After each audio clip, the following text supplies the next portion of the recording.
Warning, due to some language and subject matter, listener discretion is advised.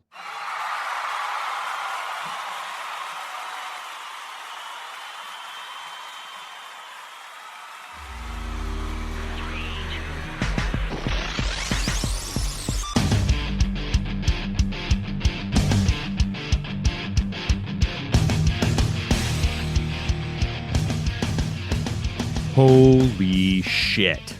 I don't think I've ever started a podcast that way before, but let me tell you a little bit about the week I've had. But first, I'm going to back up a little bit further. So, as it was pointed out on last week's live stream episode, I don't talk about my day job on the podcast a lot. I don't specify exactly where I work, who I work for. I just kind of vaguely say, I manage retail stores. And it's not because I'm not proud of what I do. I'm actually very proud of what I do. I'm very good at my job. I enjoy what I do. I wouldn't have done it as long as I have been doing it if I didn't enjoy it. The caveat is that I work for a corporation, and I want to represent my corporation in the best way I possibly can. That might mean that I have a guest or I have personal opinions that don't exactly jive with how I would want to represent my company if I were to put my company's name out there. But that's also not to say that anything I do put out there would reflect poorly on my company or me. It's just I'm not leaving things to chance. I'm not leaving things to misinterpretation. I'm not leaving things to the spin cycle.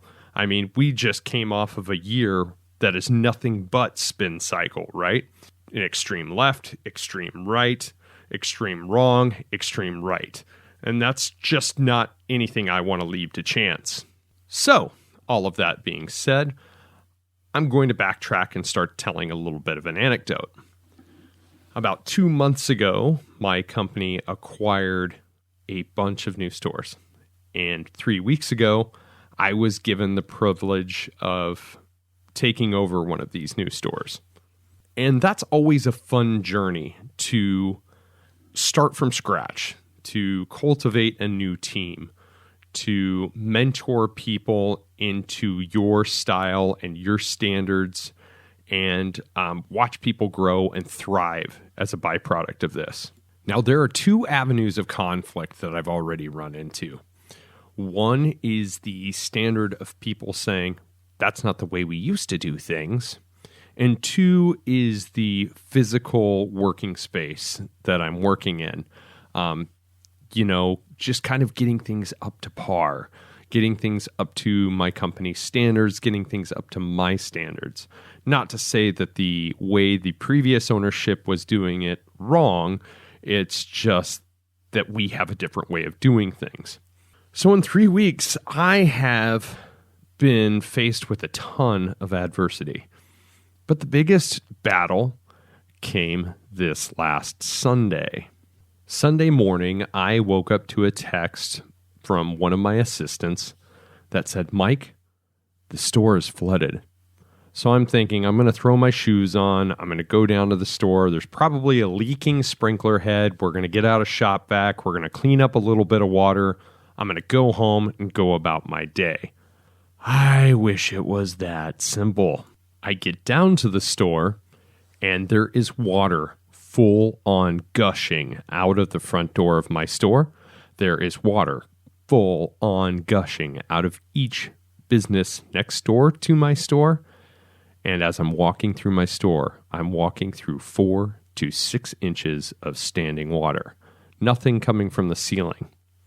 It's all coming from the floor. A few panicked phone calls later, a plumber, a call to the city, and we find that a main and sprinkler riser located underground in the back far corner of my store have both burst and is now flushing water throughout the underground of all the businesses. To make matters worse, the shutoff is out on the street, and it was frozen solid, so the city couldn't get it shut off. It took 4 hours to get the water shut off. So all in all, my morning at work on my day off started at 8 a.m. and didn't conclude until the following day at 3 p.m. That's right. I was at the store for a whopping 31 hours. And it hasn't ended. That was 4 days ago. 4 12-hour work days ago. Now, I'm not telling this tale to be a woe is me story. Actually, why I thought it would be really interesting to apply to the podcast is because of the stories about leadership, adversity, and overcoming challenges that we've told for the past 3 episodes. It's kind of like serendipity, as I've brought up in an episode prior, knocking on my door and saying, here's an opportunity to live those values that you talk about, the values of work ethic, the values of embracing things that suck, kind of rise to the challenge of the people that I find inspiring. David Goggins, Jocko, and people that have been on this show, like Sean Swarner, my friends Ryan and Amanda, Anthony Lionheart Smith, and the list goes on and on and on. So what better than 8 episodes past my personal episode, the first personal episode that I put out there, than to do another personal episode, and this time to kind of talk a little bit more about my values, the things that I put emphasis on in my everyday life. Now, it's not perfect. I can be a sad sap Eeyore sometimes, and I have to catch myself, and my wife is really good at catching me being that way. I've also not always had the greatest work ethic. I had to grow into this person. I had to find purpose. I had to find my why. I had to find my everyday motivation to get myself out of bed. I could go on and on and on about the challenges I've had in my past life, but we want to look through windshields, not through rearview mirrors, right? And if you're constantly living in a state of reliving yesterday, you miss out on tomorrow. So I would say the first focal point would be, as I've said in past episodes, becoming a father and my kids, and the importance of them seeing me do right, even if it's hard. Because whether you're parenting or you're leading a team of people, there's a phrase that goes, so goes a leader, goes the team. People will ultimately model their behaviors off of what they see you doing. So very much like what Anthony Smith said in the last episode of the podcast, you don't do things just so people recognize that you're doing those things, but you do those things because they're the right thing to do. There's a certain code of honor in doing challenging things and moving past those challenges and letting it build your character naturally. There's also a sense of personal resiliency about just accomplishing a difficult task. I mean, how many times have you painted a room or hung up a picture or rearranged a room and walked out of it and then walked right back into it so you could look at it with a fresh set of eyes again? Think about that sense of accomplishment whenever you experience that for the first time over and over and over. And of course, that kind of becomes your normal. You get used to that rearranged room. You get used to that new color on your wall. So the same thing goes with your leadership style and with your work ethic. After a while, it just becomes muscle memory. You just do certain things, and your teams start performing in accordance with those ideals and values that you lay out.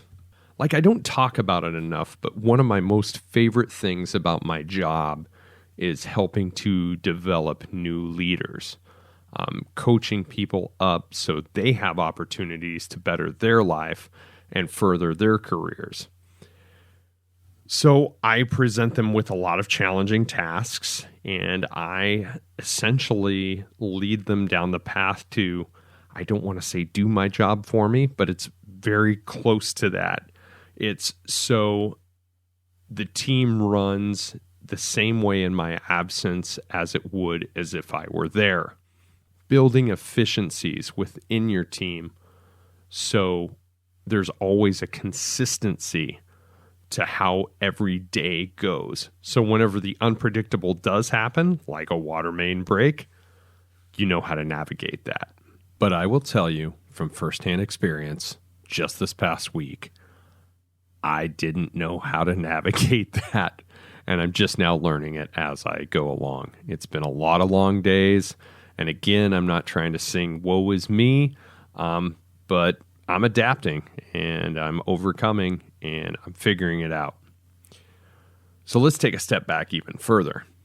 I haven't always had the same work ethic. My examples as a kid coming up, my parents weren't exactly the most hardworking people on the face of the planet. And it's not because I didn't think it was in them. I think it was one of those things where they kind of have the victim mentality. They get caught up in their own BS and they kind of make that the focal point. So they would quit jobs or leave jobs or move on from jobs because everybody else was out to get them instead of just owning the space that they live in and being the best person that they could be and just focusing on the task at hand and the reason why they need to focus on those tasks. So initially, it didn't put a strong sense of work ethic within me. I was a horrible employee on some of my early jobs. Hell, I was a horrible employee when I first started with the company I'm with now. Frequently calling in. Shit, if I had sick time, I'd use the damn shit. You know what I'm saying? But I think when Lizzie was born, Lizzie's my oldest daughter, I realized that I couldn't be pulling that same stuff that my parents were pulling. Because ultimately you have to break a cycle and you have to make that conscientious decision to break that cycle. And not everybody has that within them. My wife is an incredibly hardworking person. And there's an interesting quote. It's hard work spotlights the character of people. Some people turn up their sleeves, some turn up their noses, some don't turn up at all. And that was by Sam Ewing. I just had to make the choice to turn up. And if I was going to be bestowed the honor of the position that I am in right now, I had to demonstrate to those people that took their time out to mentor me to prove that their time was worth it. I still have my hard days. I still come home, I cuss, I grunt, I let a little thing at work trigger my whole day and I could have a bad day, but ultimately that's my choice on how I handle those things. Again, my wife is very good at pointing these things out. So are my kids, all 4 of them. So despite the events of this past week, I've been really trying to be conscious of it no matter how tired I am. And let me tell you, boss, I'm tired.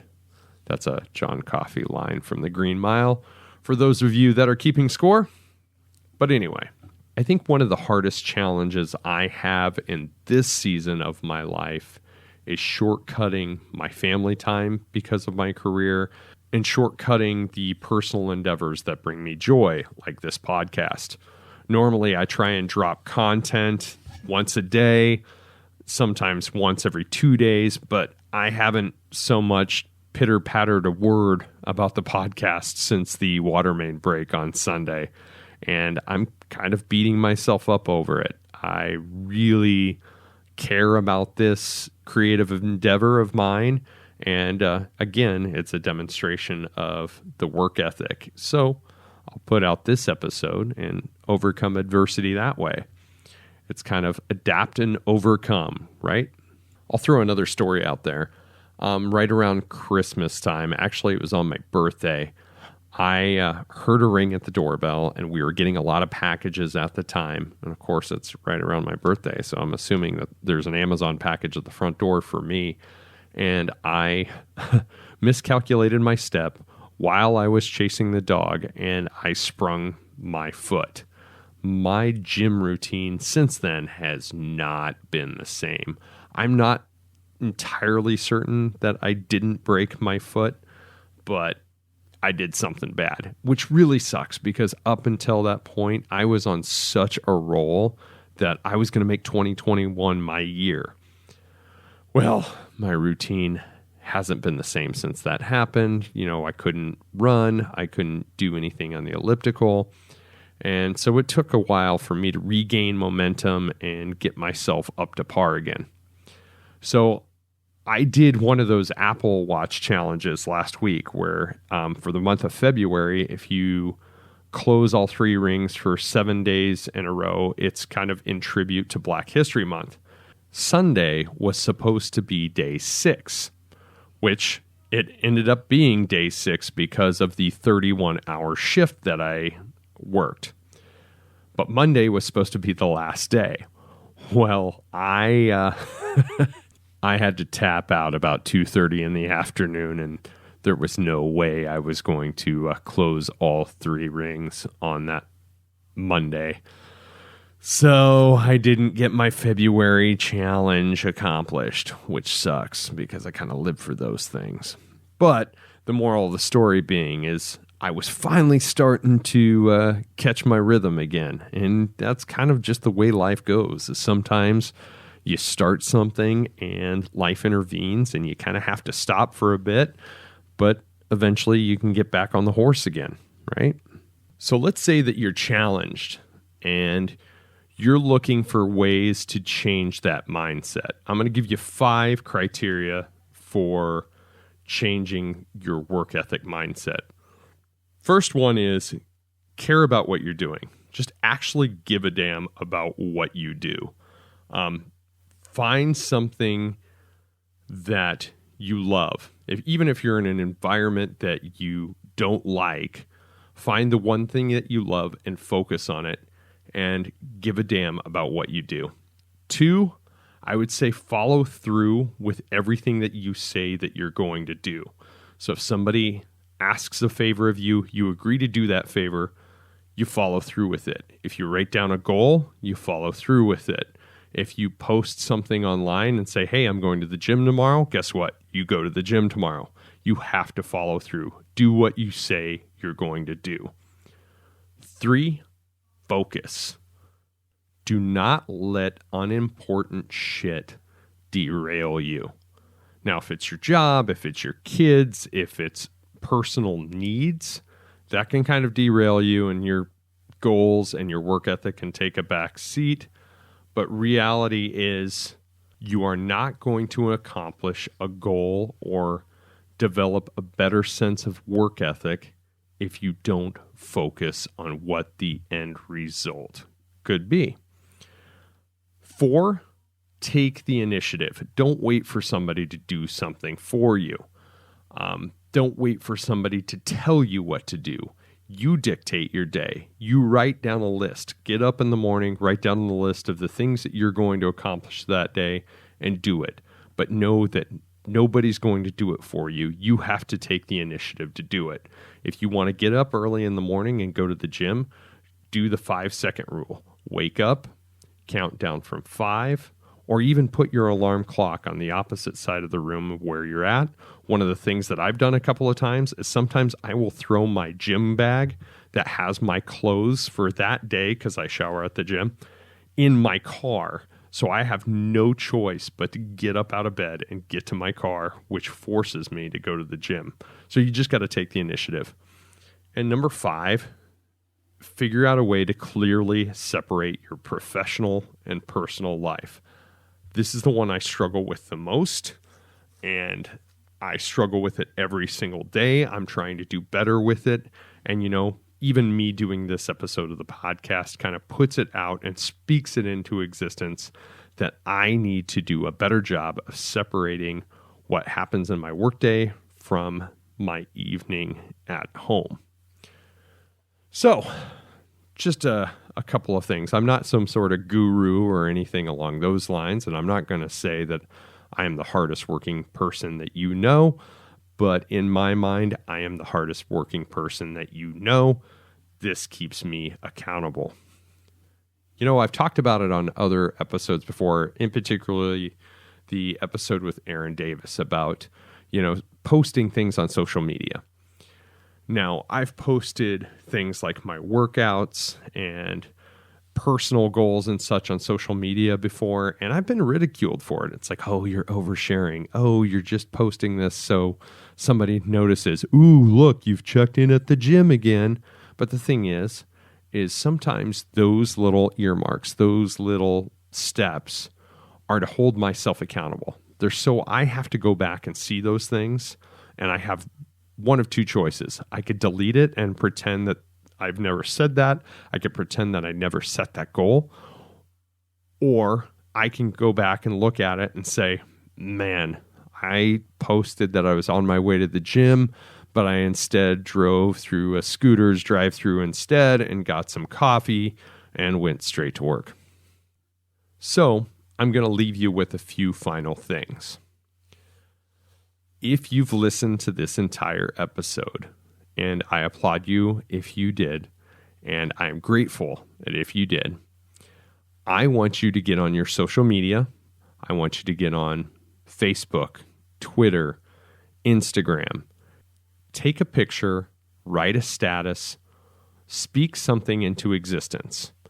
And what I want you to do is talk about your work ethic, talk about a goal, and at the very end of it, put hashtag caught on the mic, hashtag work ethic challenge, and let's see what kind of hard shit we can all get ourselves into. I hope that we can all find some common ground with some of these challenges that we all face every day. So to close, thanks for listening to another personal episode, and thanks for listening to me go on a tirade. I've got to deal with this plumbing problem here probably for another couple of weeks, couple of months, maybe even for the remainder of the year. It's messy, but I'll get through it because that's just what I do. Also, I want everybody to know that an every other Thursday night event moving forward is the Thursday Night Social Club. It's a live stream that I started doing on Facebook Live. I'm going to keep that going. It's going to be an every other Thursday night thing, 7:30 p.m. Central Standard Time. Check the event invite. Sometimes we'll have some guests. I'm hoping to have some guests. Last week, my wife jumped on the microphone and we had a lot of fun. There's about 10 to 15 people in and out of the chat. Just bring your questions, things that you want to talk about, and we'll kind of talk about it. And I will release the audio on YouTube later that week for you to listen back to and enjoy. And sometimes you can hear your name dropped on it. I know I was dropping a lot of names whenever we did this last one. There's a great Stretch Armstrong song called The Sound of Names Dropping. That's the last thing I'm going to tell you to do. Go to YouTube, search out Stretch Armstrong, Sound of Names Dropping. It's kind of a old screamo track from the early aughts. What I'm listening to right now, I'm listening to a lot of rhyme sayers, like a lot of Atmosphere and Brother Ali, and I'm enjoying the hell out of it. And I'm finally watching the Wu-Tang documentary from Showtime, of Mics and Men, and I love that. I'm 2 episodes into that. Man, that's so good. Anyways, this has been Caught on the Mic with Michael Clark. I am Michael Clark. Until next time, thank you.